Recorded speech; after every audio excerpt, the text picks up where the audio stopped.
శ్లోకాలు ఉన్నాయి. ఈ 52 శ్లోకాలు పృథు ఉపదేశము అనే 21వ అధ్యాయంలో మనకి 52 శ్లోకాలు ఉన్నాయి. దీంట్లో ఏంటంటే 1 నుంచి 10 వరకు చూసుకుంటే ఫస్ట్ 1 నుంచి 7 తీసుకోండి. 7 తీసుకుంటే అంటే ముందు చాప్టర్లో ఏమైంది? పృథు యజ్ఞాలు చేయడం 99.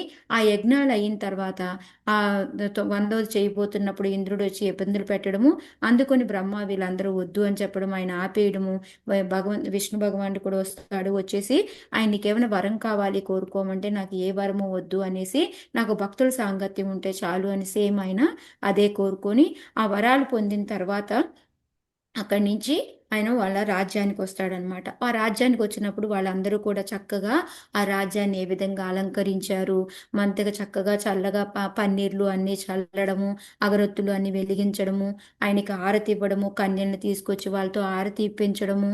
సో ఈ విధంగా పేడ తాళాలతోటి ఆయన్ని తీసుకెళ్ళిపోతూ అందరూ కూడా ఎంతో పెద్ద ఉత్సవం లాగా చేస్తారనమాట. సో అక్కడ 5వ శ్లోకాలో మనకి ఏం చెప్తారు? ఆయన ఇంత పెద్ద ఎత్తున మనకి జరుగుతూ ఉన్నప్పటికీ కూడా కించిత్తు కూడా దాన్ని ఏమీ తీసుకోలేదనమాట.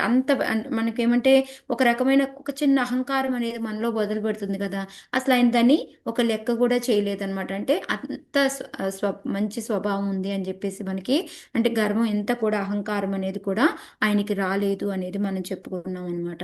సో ఆ విధంగా ఏంటి అంటే చక్కగా పృథు రాజ్యాన్ని పరిపాలించడము, ఏంటంటే ఈ ప్రజలకు కూడా ఎవరికి కావాల్సిన వాళ్ళకన్నీ అందించడము, ఈ విధంగా చక్కగా పరిపాలించి మంచి యశస్సును పొంది ఆ విధంగా భగవంతుడి దగ్గరికి చేరాడు అని చెప్పేసి మనకి 7 శ్లోకాల వరకు మైత్రేయముని చెప్తారనమాట. ఆ చెప్పిన తర్వాత 8వ శ్లోకంలో మనకి సూత గోస్వామి చెప్తారనమాట. సూత గోస్వామి ఏమంటారంటే, ఎప్పుడైతే ఇవన్నీ విన్నాడో, ఎవరు వింటున్నారు మనకి మైత్రేయముని దగ్గర? విదురుడు మాతాజీ. విదురుడు వినేసి ఆయన అడుగుతాడనమాట, ఏంటి అంటే నువ్వు ఏంటే బాగా మంచి భగవంతుడి యొక్క శక్తావేశ అవతారము, ఎంతో చక్కగా ఆయన పరిపాలించాడు, ఆయన శక్తి అవన్నీ కూడాను గుర్తు చేసుకుంటూ ఇంకా ఏం చెప్తున్నారు అంటే, ఎప్పుడైతే ఆయన అంత చక్కగా పరిపాలించాడో చక్కగాను, అలాంటి అంత మంచి మనిషిని గురించి తెలుసుకోకుండా ఎలాగా మేము? సో అలాంటి ఇప్పుడు ఎవరైనా ఒక మంచి మహానుభావులు ఉన్నారనుకో, వాళ్ళ గురించి ఇంకా ఇంకా వినాలి అనిపిస్తుంది కదా.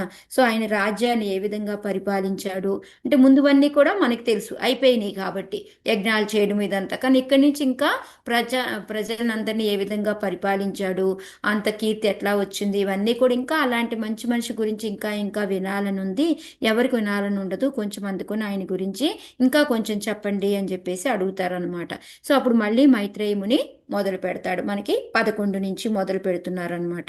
సో 11 నుంచి మనకి 20 శ్లోకాల వరకు కూడా మైత్రేయముని మళ్ళీ చెప్తూ ఉంటారు. ఎలాగా అంటే ఆయన ఏ విధంగా అంటే ఇప్పుడు మనకి చూడండి, ఎంతో పుణ్యం చేసుకుంటే మనం ఎంతో భోగభాగ్యాలు అనుభవిస్తూ ఉన్నట్టు ఉంటాం కదా.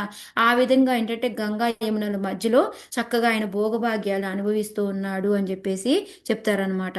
ఆ తర్వాత ఆయన ఏ విధంగా పరిపాలించాడు అంటే ఆ ప్రజల్ని ఎంత ఇదిగా మనకి పరిపాలించాడు అనేది చెప్తారనమాట.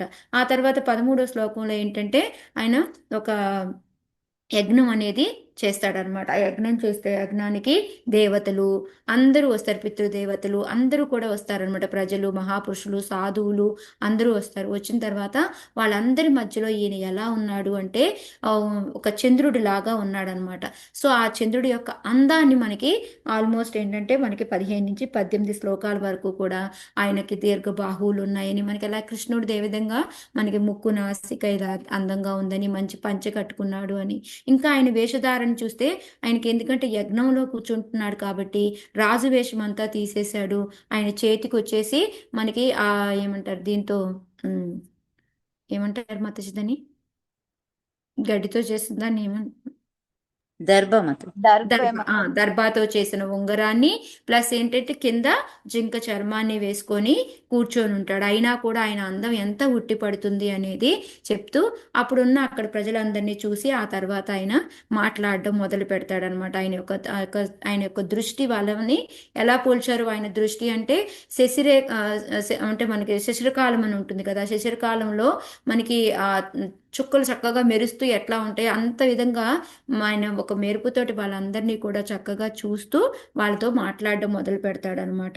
సో 20వ శ్లోకాన్ని మనకి చాలా ఇంపార్టెంట్ అనమాట. ఆయన మాట్లాడడం ఏ విధంగా ఉంది అంటే, ఆయన మాట్లాడేది అతి సుందరంగా ఉంది, శ్రవణానందకరంగా ఉంది, ఇంకా అక్కడికైనా గుర్తున్నాయా? మ్, గాంభీరంగా కూడా మాత. గంభీరంగా ఉంది. నెక్స్ట్ ఏంటంటే అలంకారయుక్తంగా ఉంది. ఆ మళ్ళీ ఏం మాతాజీ? అర్థయుక్తంగా ఉంది ఆయన అర్థయుక్తంగా చెప్తారు. ఉంది. ఇంకో అంటే అర్థయుక్తం అంటే ఇంక వాళ్ళకి ఎటువంటి సందేహాలు లేవన్నమాట దాని మీద. సో శ్రవణానందకరంగా ఉంది. ఇంకా ఏంటంటే అది అందరికీ ఉపయోగపడేలాగా ఉంది, లాభం చేకూర్చేలాగా ఉంది. సో ఈ విధంగా 7 రకాలుగా ఆయన యొక్క దాని గురించి పొగుడతారనమాట, ఆయన చెప్పే పదాలను గురించి. సో అది ఎక్కువగా మనం కూడా మనకి పక్క వాళ్ళకి ఆనందం చేకూర్చేలాగా ఉండాలి. అది వింటే అబ్బా అనేలాగా ఉండకూడదు. ఇంకోటి అర్థం అవ్వాలి, ఒక లాభం కలగాలి అది వింటే. సో మెయిన్గా ఇవన్నమాట అక్కడ. సో ఆ విధంగా ఆయన చెప్పడం మొదలు పెట్టాడు అనమాట. సో ఏం చెప్పాడు అనేది మనకి 21 నుంచి మనకి 36 శ్లోకాల వరకు కూడా ఫస్ట్ ఏం చేస్తారు అంటే, స్టార్ట్ చేస్తారు అంటే, ఎప్పుడైతే ఆ సభాసదుల్లో ఉన్న మహాపురుషుల్ని వాళ్ళందరినీ ఉద్దేశించి నేను ఏం చెప్పాలనుకుంటున్నాను అది మీరందరూ వినండి, ఒక జిజ్ఞాసు కలిగిన అతను ఎవరైనా కూడాను మీ అందరికీ చెప్పి దాని పర్మిషన్ తీసుకుంటాడు అని చెప్పేసి చెప్తారనమాట. చెప్పినప్పుడు ఆ పృథు మహారాజు అలా వెంటనే ఏంటంటే ఆ సాధు పురుషులందరూ కూడా అంటారనమాట, ఇదేంటి నువ్వు ఒక రాజువు కదా, అలాంటప్పుడు నువ్వేంటి ఆ విధంగా ఆ మమ్మల్ని కొంచెం సావధానంగా వినండి అని ఒక ఆర్డర్ లాగా కాకుండా ఒక అభ్యర్థనగా అడుగుతున్నావు అని చెప్పేసి వాళ్ళు అడుగుతారనమాట. అడిగితే అప్పుడు రాజు చెప్తున్నాడు అనమాట, నేను యాక్చువల్గా భగవంతుడి యొక్క అనుగ్రహం వల్లనే మీ అందరూ నన్ను రాజుగా నియమించుకున్నారు. సో ఇప్పుడు నేను చేయాల్సిన కర్తవ్యం ఏంటి అంటే ప్రజల్ని చక్కగా పరిపాలించాలి, వాళ్ళకి ఎటువంటి ఆపదలు రాకుండా రక్షించాలి, వాళ్ళ యొక్క వర్ణానికి తగ్గట్టుగా వాళ్ళకి పనులు నెలకొల్పాలి, అది కూడా వేదాల్లో చెప్పినట్టుగా వాళ్ళకి పని కల్పించాలి. అందుకే నేను ఈ రాజదండాన్ని పట్టుకున్నాను. అందుకొని నాకు ఇవన్నీ చెయ్యాలి అంటే ఏంటి, దేవుడి యొక్క అనుగ్రహం మీ యొక్కది కావాలి అనే విధంగా ఆయన అంటే అక్కడ ఏంటంటే ఆయన చెప్తున్నారు, నేను ఒక రాజుని కమాండ్ చేయాల్సిన పని లేదు, ఇది భగవంతుడి అనుగ్రహం వలన నేను ఇది అయ్యగలిగాను. మనం ఏ పని చేసినా మనం ఏదనుకున్నా కూడా మనం కూడా ఎప్పుడు ఏమనుకోవాలి, ఇది భగవంతుడి యొక్క కృప వలన అయ్యింది అని. అంతేకాకుండా ఒక రాజుగా నేను చేయాల్సిన కర్తవ్యం ఏంటి అనే దాన్ని కూడాను ఇక్కడ మనకి పృథు మహారాజు చెప్తారనమాట.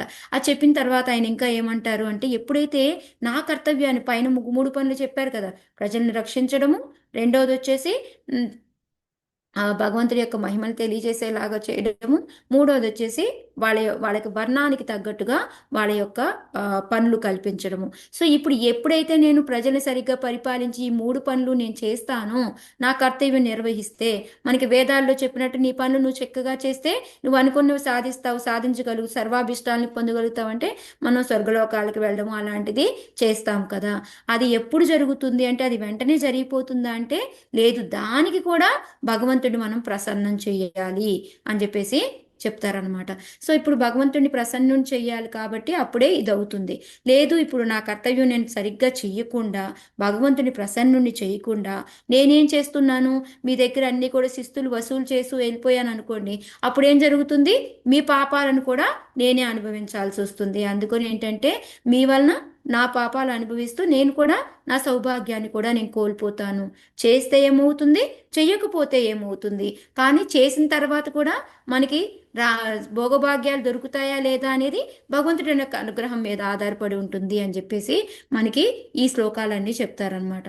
చెప్పిన తర్వాత అప్పుడు ఆయనకి ఇప్పుడు ఆ తర్వాత ఇంకా పృథు మహారాజ్ ఇంకా మాట్లాడుతూ ఉంటారనమాట, అక్కడ ఉన్న ప్రజలందరికీ కూడా చెప్తూ ఉంటారనమాట, నేనేంటి అంటే ఈ రాజుగా ఏంటి అంటే ఈ వర్ణాశ్రమ ధర్మాల దృష్ట్యా ఏదైతే మీ ధర్మాలు ఏవైతే ఉన్నాయో వాటిని చక్కగా నిర్వర్తించండి అని చెప్పి. సో అది ఎలా నిర్వర్తించాలి అంటే మీ పనులు మీరు చేసుకుంటూ భగవంతుడిని మీ హృదయంలో ధ్యానించుకుంటూ ఉండాలి అని చెప్పి చెప్తున్నారు అనమాట. సో ఎప్పుడైతే మీరు ఆ విధంగా మీ పని మీరు సరిగ్గా చేస్తారో, వర్ణాశ్రమం ప్రకారంగా వేదాలు నిర్వహించినట్టు మీ పని మీరు చెయ్యాలి, ప్లస్ భగవంతుణ్ణి తలుచుకుంటూ ఉండాలి మీ హృదయంలో. సో అప్పుడు ఏంటంటే మీరు ప్రయోజనం పొందడమే కాకుండా మీరు నా మీద కూడా కరుణ చూపించినట్టు అని చెప్పి చెప్తున్నారు. అదేంటి మేం కరుణ చూపించడం ఏంటి అనేసి మళ్ళీ మీకు డౌట్ వస్తుందేమో అనేసి వెంటనే మళ్ళీ పృథు మహారాజ్ చెప్తున్నారనమాట. అలా ఎందుకు అంటే ఎప్పుడైనా సరే ఏదైనా మనకి మరణానంతరం ఏంటంటే కర్మఫలాలు అనేవి ముగ్గురు వ్యక్తులు సమంగా పంచుకుంటారు. వాళ్ళలో ఎవరు అంటే కర్త, నిర్దేశకుడు, ఆజ్ఞాపించిన వాడు, వాటిని శాంక్షన్ చేసిన వాడు, అనుమోదకుడు అనమాట. అంటే ఓకే నువ్వు చేసేది కరెక్టే అని చెప్పేవాళ్ళు. సో వీళ్ళ ముగ్గురు కూడా పంచుకుంటారు. అందువల్ల ఏంటి అంటే ఇప్పుడు నేను చెప్పిందంతా కరెక్టా కాదా అనేసి అక్కడున్న మన ఎవరైతే ఉన్నారో వేద విద్వాంసులు, దేవతలు, పితృదేవతలు వాళ్ళందరినీ కూడా అడుగుతాడనమాట. అడిగితే అప్పుడు వాళ్ళందరూ అంటారు ఓకే నువ్వు చెప్పిందంతా బాగుంది, కానీ మీ నాన్న చూస్తే ఏంటి, ఆయనంతా కూడా వేనా ఏం చేశాడు, అక్కడ ఒక భగవంతుడి గురించి అనే అస్తిత్వాన్ని లేకుండా చేశాడు. అలాంటప్పుడు నువ్వు ఏ విధంగా చెప్తావు, నువ్వు భగవంతుడిని ఏ విధంగా తీసుకురాగలుగుతావు, వీళ్ళందరికీ ఎలా నమ్మకాన్ని కలిగించగలుగుతావు అనేసి వాళ్ళు ఎలా అని చెప్పి అడుగుతారనమాట. అడిగితే దానికి మళ్ళీ పృథు మహారాజు ఆన్సర్గా సమాధానంగా చెప్తూ ఉంటారనమాట. అంటే మనకి మధ్య మధ్యలో ఏంటంటే ఇలా అడిగి ఉంటారు, ఇలా అయి ఉంటుంది అనేసి మనం మధ్యలో క్వశ్చన్లు చెప్పుకుంటున్నాం, కానీ డైరెక్ట్గా స్పీచే ఉంటుంది అనమాట మనకి ఇందులోను. మీరు కన్ఫ్యూజ్ అవ్వకండి, ఓకే. సో దానికి అప్పుడు పృథు మహారాజు ఏం చెప్తున్నారు, ఓకే జన్లారా చూడండి, మనందరికీ కూడా ఒక ప్రామాణిక శాస్త్రం అనేది ఉంది. అదేమి ఊది కాదు, ఎప్పుడుదో ఎవరో రాసి అది భగవంతుడు రాసిందే అది. ఆ దాని ప్రకారంగా ఏంటంటే మనకి కర్మలకి ఫలాలు అనేవి వస్తాయి, ఓకే. సో దాన్ని రాసి చేసింది కూడా ఎవరు, ఈ కర్మ చేస్తే ఈ ఫలితం వస్తుంది, ఈ కర్మ చేస్తే ఈ ఫలితం వస్తుంది అనే దానికి కూడా మనకి పరమ ప్రామాణికుడు ఉన్నారు, భగవంతుడు అనే అతను ఉన్నాడు.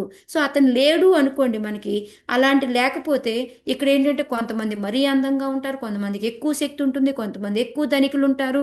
ఈ విధంగా ఎందుకు డిఫరెన్స్ ఉంటుంది, అందరూ ఒకేలాగా ఉంటారు కదా. ఎందుకు ఉంటుంది అంటే మన కర్మ ఫలితాలను బట్టి శాస్త్ర ప్రకారంగా మనకి నిర్ణయించడానికి భగవంతుడు ఉన్నాడు, ఒక పరమ ప్రామాణికుడు అని చెప్పేసి నిరూపించడానికి ఆయన చెప్తూ దానికి ఎగ్జాంపుల్ కూడా దీన్ని చెప్పుకొచ్చారనమాట. లేకపోతే ఇలా ఎలా అవుతుంది చెప్పండి అని చెప్పేసి చెప్తూ ఉన్నారు. సో దీనికే ప్రభుపాదుల వారు మనకి పెద్ద 6 పేజీలో పర్పోర్ట్ రాశారు. దీనికి మీ అందరికి గుర్తుందో లేదో, మనం ఒక రోజంతా కూడా చెప్పుకున్నాము. సో దీంట్లో ఏంటంటే భగవంతుడు ఉన్నాడు, భగవంతుడు ఎంత కరుణామయుడు, మన పని మనం ఏం చెయ్యాలి అనేది మనము ఇందులో నిరూపిస్తారనమాట. సో ఆ తర్వాత అది ఒక్కటే చెప్పి ఇలా ఎవరైనా ఒప్పుకున్నారా, ఏమైనా ఉందా అంటానికి ఎగ్జాంపుల్ చెప్తారనమాట. నా తండ్రి, మా తాతగారు, స్వయంభూమను, వీళ్ళందరూ కూడా ఉత్తానపాద, ధ్రువుడు, ప్రియవ్రతుడు, వీళ్ళందరూ కూడా అంగమహారాజు, ఇలా అందరూ కూడాను దీన్ని నమ్మారు. పరమ ప్రామాణికుడు భగవంతుడు ఉన్నాడు అనేదాన్ని మహానుభావులు అందరూ నమ్మారు. మామూలుగా చూసుకున్నామంటే ప్రహ్లాద్ మహారాజు, బలి మహారాజు, జనక మహారాజు వీళ్ళందరూ కూడాను ధ్రువపరిచారు మనకి భగవంతుడు అనేవాళ్ళు ఉన్నారు అని చెప్పేసి. అందుకని మనందరికీ కూడా భగవంతుడు ఉన్నాడు, ఆయన అస్తిత్వం ఉంది, దాని మీద విశ్వాసం పెట్టుకోండి అని వీళ్ళందరి ద్వారా మనం తెలుసుకోవాలి అని చెప్పేసి చెప్పి, ఇంకా ఇంకో ఎగ్జాంపుల్ ఏం చెప్తున్నారంటే వాళ్ళ తండ్రిది కూడా చెప్తున్నారు అనమాట. మా తండ్రి ఏ విధంగా అయితే ఈ భగవంతుడు లేడు అనేసి అధర్మం వైపు వెళ్ళిపోయినారో అలాంటి వాళ్ళని వదిలేసి మహానుభావులు చెప్పేది మనము విందాము. వాళ్ళందరూ కూడా ఏం చెప్తున్నారు అంటే మహానుభావులందరూ ధర్మ, అర్థ, కామ, మోక్ష ఏదైనా ఇవ్వాలి అంటే మనకి ఓన్లీ భగవంతుడి యొక్క అంగీకారం ఉండాలి. భగవంతుడి యొక్క అంగీకారం ఉంటేనే మనకి ఇవన్నీ కూడా దొరుకుతాయి అని చెప్పేసి, భగవంతుడు ఉన్నాడు, అన్నిటికీ భగవంతుడే మనకి అని చెప్పేసి ఆయన ప్రూఫ్ చేసి ఎగ్జాంపుల్స్తో సహా మనకి ఈ 30 శ్లోకాల ద్వారా మనకి చెప్తారనమాట. సో ఓన్లీ అంతవరకే చెప్పేసి వదిలేస్తే మళ్ళీ మరి వీళ్ళు ఏం చేసుకోవాలి దానికి, ఇప్పుడు భగవంతుడు ఉన్నాడు అర్థమైంది, ఓకే మరి ఇంకా మరి మేము ఏం చెయ్యాలి అని అంటే దానికి చెప్తూ ఉన్నారనమాట. మనకి ఈ 31, 32, 33 శ్లోకాలు మనకి చాలా చాలా ఇంపార్టెంట్ అనమాట. సో దీంట్లో మనకి ఎప్పటి నుంచో మనకి ఎంతో మాలిన్యాలు మనకు అన్నీ కూడా, ఎందుకంటే మనం ఎన్ని జన్మలు తీసుకొని ఉన్నాము, ఎంత మనము పాపాలని మూటగట్టుకొని ఉన్నామో మనలో తెలియదు అనమాట. మనలో కూడా కామక్రోధ లోభ మోహ మదమాశాలు ఎంత ఉన్నాయో తెలియదు. ఇవన్నీ పోవాలి అంటే మనం చేయాల్సిన పని ఏంటంటే భగవంతుడి యొక్క సేవ, ఆయన పాద పద్మాలకి మనం సేవని గనక చేయడం మొదలు పెట్టాము అంటే మన లోపల ఉన్న మలినాలన్నీ కూడా శలనం అయిపోతాయి అని చెప్పి చెప్తున్నారు అనమాట. సో దానికి ఎగ్జాంపుల్గా ఏంటి, ఎలా అయితే గంగా ఎంత పవిత్రమో అన్నిట్లో కలిసి ఉన్నప్పటికీ కూడా దాన్ని తీసుకున్న వెంటనే మనల్ని ప్రక్షాళన చేస్తుంది, మనసుని శుద్ధిపరుస్తుంది. అదే విధంగా ఏంటంటే మనలో కృష్ణ భక్తి భావన అనేది మొదలైతే ఆటోమేటిక్గా మనలో మొత్తం కూడా పవిత్రం అయిపోయి మనం కూడా వృద్ధి చెందుతూ ఉంటాము అని చెప్పేసి చెప్తారనమాట. సో దానికి ఇప్పుడు మరి ఓకే మనం అది చేస్తాము, ఇట్లా చేస్తే ఇంకా ఏం జరుగుతుంది అంటే దానికి మళ్ళీ మనకి పృథు మహారాజ్ చెప్తున్నారు అనమాట. ఎప్పుడైతే మనం భగవంతుడి యొక్క పాద పద్మాలకి సేవ చేస్తూ ఉన్నామో మనం ఏంటంటే అప్పుడు ఆటోమేటిక్గా భగవంతుడి యొక్క చరణార విందాలను ఆశ్రయిస్తాం, అంటే మనలో భక్తి పెరుగుతుంది అనమాట. సో ఆ భక్తి పెరిగేటప్పటికి మనలో ఉన్న ఏమైందంటారు జ్ఞానము వైరాగ్యము అనేవి వృద్ధి చెందుతాయి అనమాట. మనలో ఉన్న ఏమంటారు మనకి అపార్థాలు మనకేమన్నా ఉన్నవన్నీ కూడా పోతాయి, మలినాలు పోతాయి, అపార్థాలు పోతాయి, అన్నీ పోయి మనకేంటి అంటే వైరాగ్యం జ్ఞానం అనేది వృద్ధి చెందుతుంది అనమాట. సో ఇది ఎలా అంటే ఓన్లీ భక్తి ద్వారానే అవుతుంది. సో భక్తి రావాలి అంటే ఫస్ట్ మనకి భగవంతుడికి సేవ చేసుకోవాలి అనే అభిరుచి మొదలవ్వాలి. అప్పుడు మనం సేవ చేసుకోవడం మొదలెడితే మనలో ఉన్న పాపాలన్నీ తొలగిపోయి మనలో ఉన్న అపార్థాలన్నీ తొలగిపోయి మనం చక్కగా భగవంతుడి దగ్గరికి మనకి ఇంకా ఇంకా భక్తి పెరుగుతూ ముందుకు వెళ్తాం అనమాట. సో అప్పుడు ఏంటి అంటే మనకి కొన్ని రోజులు అయ్యేటప్పటికి మనం మళ్ళీ ఈ ఏమంటారు ఈ భౌతిక జగత్తుకి మనకి రావాల్సిన అవసరం లేదు, ఈ భౌతికమైన శరీరాన్ని తీసుకోవాల్సిన అవసరం లేదు అని చెప్పేసి మనకి ఏంటి లాభము, మన యొక్క వర్ణాశ్రమం ప్రకారం మనం ఏం కర్తవ్యం చేయాలా, దానికి చేస్తే ఏమి లాభం వస్తుంది అనేది మనకి ఇక్కడ పృథు మహారాజ్ చెప్తారనమాట. సో ఫస్ట్ మనము భగవంతుడి యొక్క సేవ చేసుకోవాలి. ఆ సేవ చేసుకుంటూ ఉంటే మనలో ఉన్న మలినాలు తొలగిపోతాయి. ఆ తర్వాత ఇంకా మనకి భక్తి అనేది మొదలవుతుంది. భక్తి మొదలైతే ఏమవుతుంది, మనలో ఉన్న అపార్థాలన్నీ తొలగిపోతాయి. సో ఎప్పుడైతే ఈ జ్ఞానం వైరాగ్యం మొదలైందో మన ఇంకా ఇంకా భక్తి పీక్లోకి వెళ్తుంది. ఆ తర్వాత మనం మళ్ళీ నెక్స్ట్ జన్మ తీసుకోవాల్సిన పని లేదు. ఇదన్నమాట మనకి ఇక్కడ ప్రభుపాదుల వారు చెప్పింది. సో ఆ తర్వాత ఏంటి అంటే ఏ విధంగా చేసుకోవాలి మరి, ఓకే బాగానే భక్తి చేసుకోమన్నావు, దాన్ని ఏ విధంగా చేయాలి, నా కర్తవ్యం నేను చేస్తాను, వచ్చిన లాభాలు ఏంటో నాకు అర్థమైంది, మరి ఎట్లా చేయమంటావు అంటే నీ మనస్సు వాక్కు దేహము అన్నీ కూడా ఏవైతే ఉన్నాయో మనస వాచ కర్మణ అన్నాం కదా, వాటన్నిటిని ఏంటంటే మనం ఏదో ఎవరి కోసమో కాకుండా నిష్కపటంగా చక్కగా భగవంతు యొక్క సేవ చేసుకోవాలి. అంటే అది కూడా ఎలాగా, నీ తాహతకు మించా, నీది కాకుండా వేరే వాళ్ళ స్వకర్మ చేయడమా అవసరం లేదు. నీ సామర్థ్యాన్ని బట్టి నీ యొక్క కర్మ ఏంటో అది నువ్వు చక్కగా భగవంతుడి సేవలో ఉంటూ చక్కగా నమ్మకంగా చేసుకున్నావు అంటే అప్పుడు ఆటోమేటిక్గా నువ్వు నీ యొక్క జీవిత చర్మ లక్ష్యాన్ని సాధిస్తావు. జీవిత చర్మ లక్ష్యం అంటే మనకి జన్మ లేకుండా భగవంతుడి దగ్గరికి చేరతాము అనేది మనకి ఈ 33 శ్లోకాల్లో కనుక చెప్తారనమాట. చెప్పిన తర్వాత మనకి 34వ శ్లోకంలో ఏంటంటే భగవంతుడి యొక్క గొప్పతనాన్ని చెప్తూ ఉన్నారనమాట. ఏంటి అంటే ఒకవేళ ఓకే నువ్వు ఈ భక్తి చేయలేవా, భగవంతుడి యొక్క సేవ చేయలేవా, ఓకే నో ప్రాబ్లం, నువ్వు కర్మకాండ పని ఏదైనా చేసినప్పటికీ కూడాను, అంటే మనం ఏదైనా ఒక కోరికతోటి ఆ దేవతకి ఈ దేవతకి పూజ చేస్తూ ఉంటామా, అది కూడా భగవంతుడు తీసుకుంటాడు.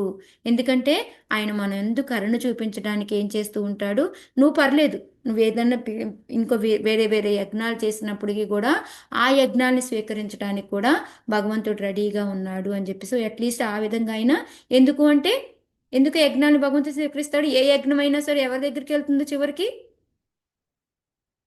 ఏం చెప్పుకున్నాం, భగవంతుడి దగ్గరికి, భగవంతుడి కృష్ణుడి దగ్గరికి దగ్గరికి. వెళ్తుంది. అది చివరికి ఏంటంటే మనం ఒకే ఎక్కడ ఎలా చేసినా ఆ దేవతలైనా ఏం చేస్తారు, చివరికి తీసుకెళ్ళి భగవంతుడికి ఇవ్వాల్సింది అనమాట. సో ఆ విధంగా ఏంటంటే కొంచెం బెనిఫిట్ అనేది మనకి కలుగుతూ ఉంటుంది అనమాట. సో అది ఇక్కడ ప్రభుపాదుల వారు మనకి పృథు మహారాజ్ చెప్తూ ఉన్నారనమాట.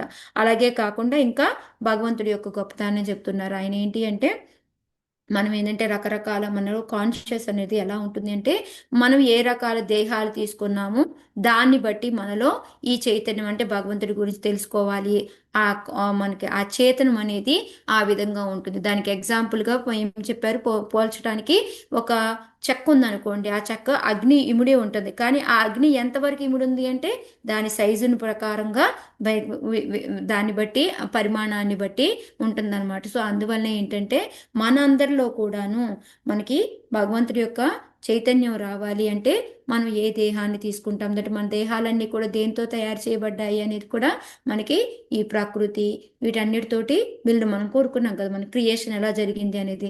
ప్రకృతి, కాలము, కోరిక, ధర్మాలు, మనం చేసిన పని, మన కోరికలను బట్టి, కాలాన్ని బట్టి ప్రకృతి మనం ఎక్కడ ఉండాలి, మనం ఏ జీవిలో దూరాలి అనేది డిసైడ్ చేస్తుంది అనమాట. దాన్ని బట్టి మన అంటే ఎగ్జాంపుల్ చూడండి, జంతువులో ఉందనుకోండి చాలా తక్కువ ఉంటుంది, ఎందుకంటే ఎప్పుడు ప్రపాదుల వారు ఎగ్జాంపుల్ చెప్తారు, మనుషులకి కుక్కలు జంతువులకి తేడా ఏంటి అంటే, ఇప్పుడు నేను గుడి దగ్గరికి తీసుకెళ్ళాను అనుకో, మనం అనుకో ఆటోమేటిక్గా కాళ్ళు చేతులు జోడిస్తాము, కానీ కుక్క తీసుకెళ్ళామనుకో అది భౌభౌమనే అంటుంది. సో అందువల్ల ఏంటంటే ఆ చైతన్యం అనేది ఏంటంటే ఒక్కొక్కరికి ఒక్కోలా ఉంటుంది మనం తీసుకునే దేహాన్ని బట్టి అని చెప్పేసి చెప్తారనమాట పృథు మహారాజు. చెప్పిన తర్వాత ఇంకా మీరు అంతేకాకుండా ఎప్పుడైతే భగవంతుడు ఉన్నాడో ఆయన అన్ని యజ్ఞాలకి ఆదీశ్వరుడు. ఎలా తీసుకుంటాడు ఏంటి అని మనకు డౌట్ అక్కర్లేదు, ఆయనే అన్నిటికీ భోక్త, రామయజ్ఞ తపసాం టైప్లో అతనే అన్నిటికీ యజ్ఞాలకి భోక్త. అంతేకాకుండా ఆయనే మనకి పరమ గురువు కూడా. కానీ మీరందరూ చక్కగా ఇప్పుడు ఏమన్నారు, చక్కగా నేను ఓకే మాకు ఇప్పుడు భగవంతుడు ఏంటో తెలిసింది, భగవంతుడికి ఎలా సేవ చేయాలో చెప్పావు, సో దీన్ని బట్టి మేము కూడా ఆయన కరుణ ఏంటో కూడా అర్థమైంది, మేము ఇక్కడి నుంచి భగవంతుడికి సేవ చేసుకుందాం అనుకుంటున్నాము అని అన్నారు. కాబట్టి సో ఎప్పుడు నాతో సంబంధం కలిగి ఉండి కూడా మీరందరూ స్వధర్మం చేసుకుంటూ భగవంతుడిని పూజ చేసుకున్నారు అంటే మీరందరూ నా మీద కరుణ చూపించినట్టే అని చెప్పేసి, నా మీద అనుగ్రహం చూపించినట్టే, అందుకని మీ అందరికీ కూడా నేను కృతజ్ఞతలు తెలుపుతున్నాను అని చెప్పేసి ఇక్కడతోటి మనకి ఈ పృథు మహారాజు వాళ్ళందరితో మాట్లాడడం అయిపోతుంది.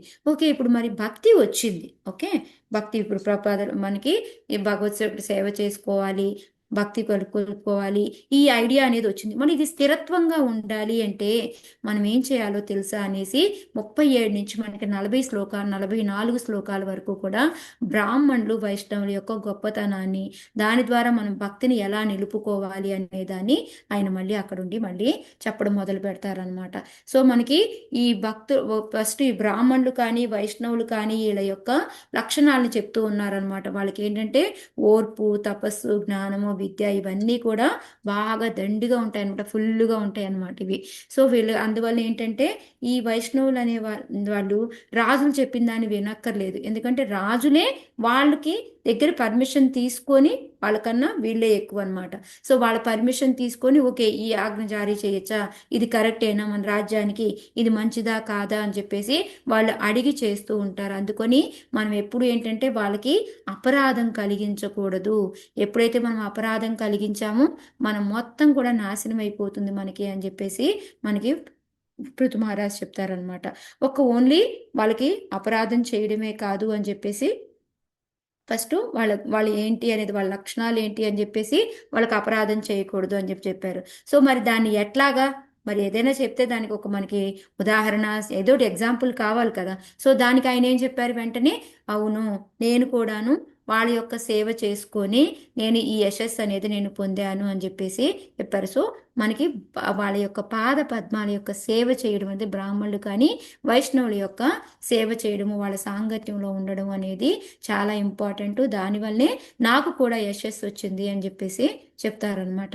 చెప్పి ఇంకా ఏం చెప్తున్నారు అంటే భగవంతుడు ఏంటంటే యాక్చువల్గా ఆయన స్వతంత్రుడు, ఓకే, కానీ కూడా ఆయన ఎప్పుడు ప్రసన్నుడవుతాడు అంటే ఎప్పుడైతే భక్తులకి సేవ చేస్తామో అప్పుడే ఆయనకి ప్రసన్నుడవుతాడు. అంతేకాకుండా ఆయనకి భక్తులు అన్నా, వైష్ణవులన్నా, బ్రాహ్మణులన్నా చాలా ఇష్టము, వైస్ వర్స అనమాట. వీళ్ళకి ఆయన ఇష్టము, ఆయనకి వీళ్ళంటే ఇష్టము అని చెప్పేసి చెప్తూ ఉన్నారనమాట. అంతేకాదు దానికి ఇంకా ఎగ్జాంపుల్ ఏం చెప్తున్నారు, ఎప్పుడైతే వాళ్ళకి మనము సేవించుకుంటే ఇంకా లాభం ఏం కలుగుతుంది అంటే మనం చక్కగా భవబంధాల నుంచి బయటపడతాము, సంతుష్టులం అవుతాం, ముందు మనం హ్యాపీగా ఫీల్ అవుతాం, మనకి ఆత్మతృప్తి అని అంటాం చూడండి, ఆ ఆత్మతృప్తి అనేది మనకి కలుగుతుంది అనమాట. సో అందుకని మనం చేసే పనుల్లో ఉన్నతమైన కర్మ ఏదైనా ఉంది అంటే అది భగవానుడి కన్నా కూడాను బ్రాహ్మణులు కానీ వైష్ణవుడి యొక్క సేవే అని చెప్పేసి చెప్తూ ఉన్నారనమాట. అది ఈ మిగతా ఇంకా అన్నిటికన్నా కూడాను అత్యంతమైన ఉత్తమమైన కర్మ ఏంటి అంటే బెస్ట్ ఇది అని చెప్పి దానికి ఎగ్జాంపుల్గా ఏంటంటే భగవంతుడికి ఏంటంటే మనం రకరకాల యజ్ఞాలు చేస్తూ ఉంటాము. కానీ ఆయనకి ఆ యజ్ఞాలన్నిటికన్నా కూడాను మనం సాధువులు కానీ భక్తుల్ని కానీ ఇంటికి పిలిచి వాళ్ళకి అర్పించి అంటే మనం భోజనం పెట్టడం కానీ అలాంటివి చేస్తే దీనికన్నా కూడా అంటే ఆయన యజ్ఞాల ద్వారా కన్నా కూడా అగ్నితో తీసుకునే దానికన్నా కూడా దీనికంటేనే ఎక్కువ తృప్తి పడతారు. ఎందుకు అంటే అక్కడ ఏంటంటే భక్తుల సాంగత్యం దొరుకుతుంది. సో ఈ శ్లోకాలను మనం ఎక్కడ ఉంటాడు భగవంతుడు అంటే భక్తులు ఎక్కడైతే నా నామం జపిస్తూ ఉంటారో నేను అక్కడ ఉంటాను అని చెప్పారు. నేను యజ్ఞాల దగ్గర కానీ ఎక్కడా ఉండను అనేసి.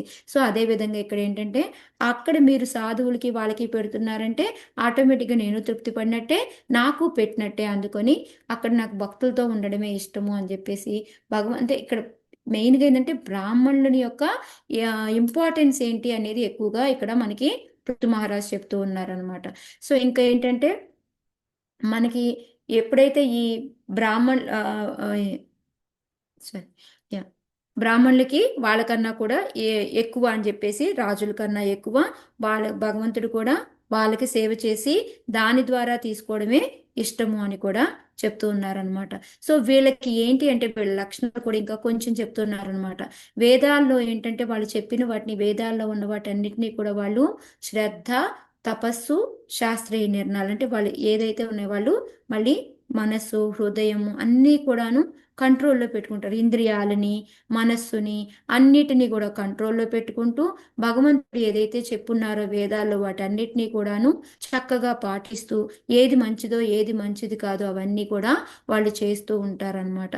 సో అలాగా వాళ్ళు ఈ బ్రాహ్మణులు అనేవాళ్ళు ఉంటారు. సో వాళ్ళు అంత ఇదిగా చేస్తూ ఉంటారు కాబట్టి వాళ్ళకి ఎలాగా అంటే వాళ్ళ జీవిత లక్ష్యం అనేది ఒక అర్థం లాగా అనమాట. వాళ్ళకి క్లియర్ కట్గా తెలుస్తూ ఉంటుంది మేమేం చేయాలి, భగవంతుడి దగ్గరికి వెళ్ళాలి. సో భగవంతుడి దగ్గరికి వెళ్ళాలంటే వేదాల్లో ఉన్న వాటిని వీళ్ళు మనం ఇందాక చెప్పుకున్నట్టు శ్రద్ధగా వాళ్ళన్నీ కూడా మనస్సు, ఇంద్రియాలు అన్నిటినీ కంట్రోల్ పెట్టుకుంటూ భగవంతుడి మీద ధ్యానం చేస్తూ ఈ విధంగా వాళ్ళు బ్రాహ్మణత్వ స్థితిలో ఉంటారు. అందుకని వాళ్ళు చాలా ఈజీగా వాళ్ళ యొక్క నిజమైన లక్ష్యాన్ని వాళ్ళు ఈజీగా చూడగలుగుతారు అని చెప్పేసి చెప్తూ ఉన్నారనమాట. సో ఈ విధంగా వీళ్ళందరి గురించి వాళ్ళని గురించి పొగిడిన తర్వాత మనకి సో 43వ శ్లోకంలో ఏంటి అంటే ఇక్కడ వాళ్ళ యొక్క పాద ధూళిని అనమాట. సో వాళ్ళందరికీ చెప్తున్నారనమాట, మీరందరూ కూడా నన్ను ఆశీర్వదించండి. ఎప్పుడూ కూడాను ఆ బ్రాహ్మణుల యొక్క పాద ధూళి ఎప్పుడు నా కిరీటం మీద ఉండేలాగా నన్ను మీరందరూ ఆశీర్వదించండి అని చెప్పేసి చెప్తూ ఉన్నారు. ఆ పాదధూళి వలన వచ్చే లాభం ఏంటి అంటే నాలో ఉన్న పాప ఫలితాలన్నీ కూడాను తొలగిపోతాయి. ఏమైతే ఉన్నాయో అవన్నీ కూడాను మొత్తం తొలగిపోయి నాలో ఉన్న మంచి అంటే ఏవైతే చెడు లక్షణాలన్నీ పోయి మంచి లక్షణాలన్నీ కూడా పెంపొందించుకుంటాము అని చెప్పి. సో దానికి మనం చెప్పుకున్న శాస్త్ర భక్తులు భగవతి కించిన అని. సో ఎప్పుడైతే మనం వాళ్ళ సేవ చేస్తూ ఉంటామో మనకి దేవతల గుణాలన్నీ కూడా మనలోకి వచ్చేస్తాయి అని చెప్పేసి చెప్పుకున్నాం. సో ఈ బ్రాహ్మణత్వ స్టేజ్కి మనం వెళ్ళొచ్చా అంటే మనం వెళ్ళొచ్చు. ఎప్పుడు వెళ్ళొచ్చు అంటే మనం కూడా ఏంటంటే చక్కగా ఈ శీలం అంటే మంచి లక్షణాలు మనం అలవాటు చేసుకుంటూ భగవంతుడి యొక్క కరుణకి ఎప్పుడు కూడాను మనం కృతజ్ఞులమై ఉండాలి. ఆయన భగవంతుడు ఎంత ఇదిగా మన దగ్గరకు వచ్చాడు అనేసి ఆయన మీద ఆయనకి కృతజ్ఞత చెప్పుకుంటూ అనుభవజ్ఞులైన వారు అంటే గురువులు అనమాట. సో వయోవృద్ధులు అంటే వాళ్ళ యొక్క వాళ్ళని ఆశ్రయించి వాళ్ళు చెప్పిన దాన్ని మనం చేసుకుంటూ మంచి లక్షణాలను పెంపొందించుకుంటూ భగవంతుడికి మనం కృతజ్ఞులుగా ఉంటే మనం కూడా ఒక రోజుకి ఈ బ్రాహ్మణ యోగ్యతలు అనేవి పొందగలుగుతాము. అదే మనకి గొప్ప ఐశ్వర్యము అనేసి చెప్పి ఇక్కడతోటి ఇంకా అలాంటి వాళ్ళకి మనము ఇప్పుడు ఏంటంటే మీరందరితో పాటు నాకు భగవంతుడి యొక్క ఆశీర్వాదం కూడా ఉండాలి అని చెప్పేసి నాకు కోరుకోండి అనేసి వాళ్ళందరూ భగవంతుడి యొక్క అనుచరులు అందరూ కూడా ప్రసన్నులు కావాలి అని చెప్పేసి నా కోసం కోరుకోండి అని చెప్పేసి చెప్తారనమాట. సో లాస్ట్గా మనం కూడా ఎలా అవ్వగలము, బ్రాహ్మణత్వాన్ని ఎలా సాధించగలము అనేది కూడా చెప్పేసి ఇక్కడితోటి ఆయన మీటింగ్ ఆపేశారనమాట. ఇద్దరితో చెప్పి సో మీరందరూ నాకు ప్రసన్నులు కండి. భగవంతుడు కూడా ప్రసన్నులు అయ్యేలాగా చూడండి. అంటే మీనింగ్ మీరందరూ కూడా చక్కగా ఈ బ్రాహ్మణత్వ స్టేజ్కి వచ్చి బ్రాహ్మణుడి సేవ చేసుకుంటూ అక్కడి నుంచి మళ్ళీ భగవంతుడి సేవ చేసుకుంటూ మీరందరూ కూడా మీ వర్ణాశ్రమ ధర్మాన్ని పాటించుకుంటూ ఈ భౌతిక జన్మ ప్రపంచం నుంచి మళ్ళీ తిరిగి రాకుండా మీరు జన్మ తీసుకోకుండా అవసరం లేకుండా భగవంతుడి దగ్గరికి చేరండి అని చెప్పి ఇక్కడతోటి ఆయన ఆపుతారనమాట. సో ఆ తర్వాత మనకి లాస్ట్ శ్లోకాలు 45 నుంచి 52 వరకు కూడా వాళ్ళందరూ సాధు సాధు అని పొగిడి ఆయనకి వాళ్ళు వచ్చేసేమో సాధు పురుషులందరూ ఏం చెప్తారు, చక్కగా నువ్వేంటి ఏదైతే మీ తండ్రిని ఇక్కడి నుంచి నరకలోకాల నుంచి తప్పించావు, నువ్వు మంచిగా చేసావు, వేదాల్లో చెప్పినట్టుగా పుత్రుడి కర్తవ్యాన్ని నెరవేర్చావు, ఎలాగా అంటే ప్రహ్లాద్ మహారాజ్ లాగా అని చెప్తారు. ఆ తర్వాత వచ్చేసి బ్రాహ్మణులు వచ్చేసి దీర్ఘాయుష్మాన్ భవ అని దీవిస్తారు. ఆ తర్వాత మామూలుగా ఉన్న సాధుజనులంతా వీళ్ళంతా ఏం చెప్తారు అంటే, నీలాంటి వాళ్ళు దొరకడం మాకు ఎంతో అదృష్టము, మా కళ్ళు తెరిపించావు, మా మీద ఎంతో కరుణ చూపించావు అని చెప్పేసి వాళ్ళందరూ కూడా పొగుడుతారనమాట. ఈ విధంగా ఈ చాప్టర్ ఇక్కడితోటి అయిపోతుంది. నెక్స్ట్ చాప్టర్ ఏంటి అనేది మనం నెక్స్ట్ క్లాస్లో చూద్దాం. హరే కృష్ణ.